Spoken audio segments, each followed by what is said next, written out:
Naučila mě hlavně respektu k lidem a respektu ke sportu. Když se řekne sportovka, vybavím si svoje dětství a moc rád na to vzpomínám na základní školu, protože každý den jsem se do školy těšil a měli jsme skvělou partu ve třídě. Dala mě základ do toho života, základ v různých druhách sportů. Mně se to hrozně líbilo, akorát na začátku jsem se trošku bál, protože i si to třeba nepokazím druhým a teď už to je lepší a teď už si víc věřím. Na naší škole se taky zajímají hodně o naše pocity a cítění ve třídě. Sportovka mě obohatila jednoznačně tím, že díky ní jsem mohl najít v sobě píli, disciplínu a dál se v tomto zlepšovat a musím říct, že mě to pomáhá i v každodenním životě. Učitelé se snaží dělat hodiny zábavné, například pan učitel Horák. Líbí se mi, jak v hodinách hraje na kytaru a zpívá a dělá srandu. Myslím si, že je to zábavné a že si děti z hodin vezmou daleko víc, než když jenom sedí a poslouchají.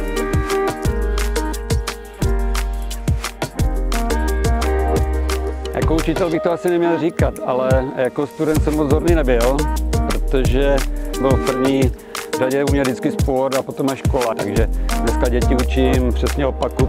První místo by mělo určitě mít vzdělání. I když se to možná nezdá, už tady na základní škole připravujeme budoucí odborníky v nejrůznějších odvětvích.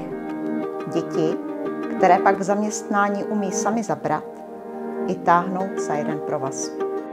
Já bych chtěl být v budoucnu jednou buď šachistou nebo doktorem. První se mi vybaví určitě to fantastické zázemí a krásně strávené dětství na této škole. Na naší škole máme učitele, kteří jsou s námi i od první třídy, ale také přicházejí noví i mladí učitelé, jako například naše paní učitelka třídní. Je super, že je mladá a hodně se s náma rozumí a máme s ní skvělý vztah. Na místní vlastně jdem vzpomínám pořád v dobrém a vždycky, když jedu kolem po ulici hlavní a občas mrknu, vidím tam ty řady těch studentů, jak stojí na to jídlo, takže pořád si vzpomenu, jak jsme tam stávali my. Současným žákům bych vzkázal, aby si užívali každého dne na této škole. I přes veškeré písemky a testy si myslím, že tato škola nabízí neuvěřitelné možnosti, na kterých by měli stavět a hlavně si to každý den užívat.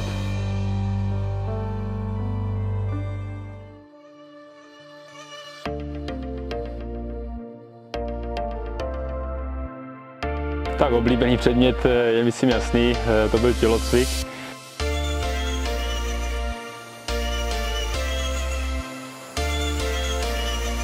Život není procházka růžovým sadem. Všichni jsme neustále vystavováni nejrůznějším stresům, napjatým situacím.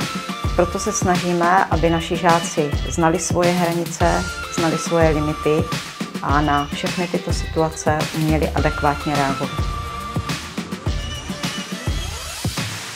Já to řeknu lidově, je to bomba.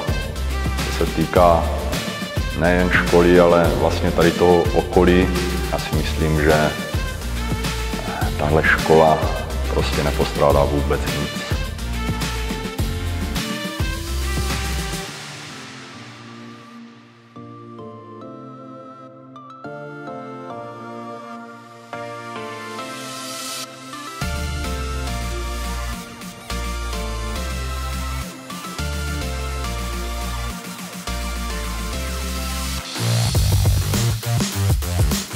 Jinak frekvence zátěže odpočinku, takže malinko lapáme po dechu. Není to jak na trávě, no, na tom ledě.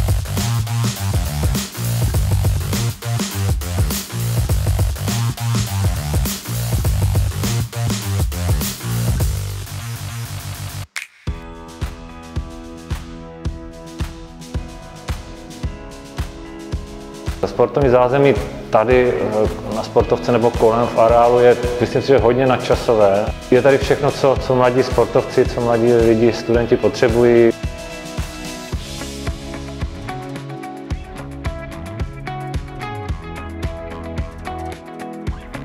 dospělosti udrželi tempo s dobou, tak se pořád učíme novým věcem. Proto ve škole pouze neučíme, ale hlavně učíme děti učit se. Chápat nejrůznější souvislosti, aby byli schopné posouvat se a rozvíjet celý svůj život.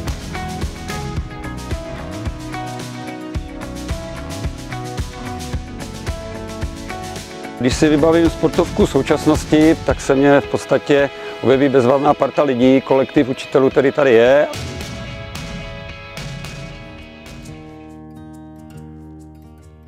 Děvčata, chlapci, vám dnes končí školní docházka na sportovku. Ukončujete základní vzdělávání.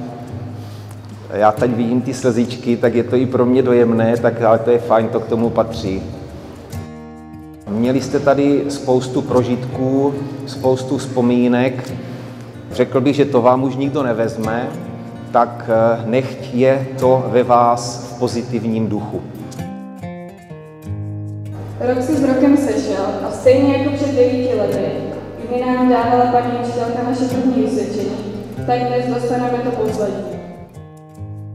Chtěl bych říct, že jsme se snažili vás tady ve škole vždycky vést k tomu, abyste byli samostatní, abyste byli slušní, ohleduplní, kamaráčtí k sobě, ale patřičně sebevědomí.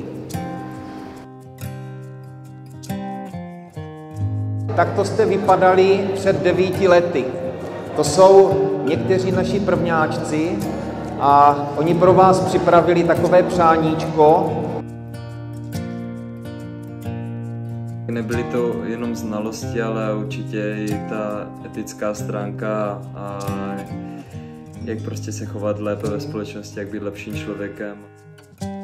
Všichni bychom na sebe měli být pyšní, vždyť jsme to zvládli.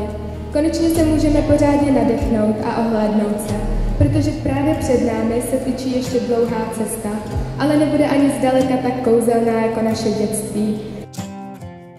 Tímhle chceme poděkovat všem našim učitelům, včetně pana ředitele, za krásných 9 let.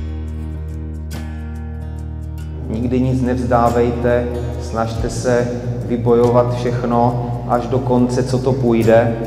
Využijte svých dovedností, znalostí, schopností. Dětem v dnešní době a žákům naší školy bych vzkázal, aby dosáhli svých snů, svých přání na poli sportu, ale i v osobním životě nebo profesním životě. Žáci, absolventi této školy sem vodí své děti.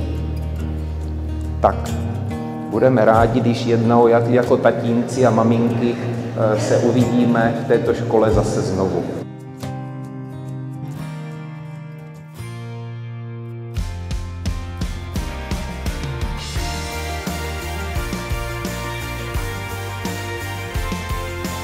I po těch letech si vzpomeneme na některé ty věci, které jsme spolu zažili a dokážeme se tomu zasmát.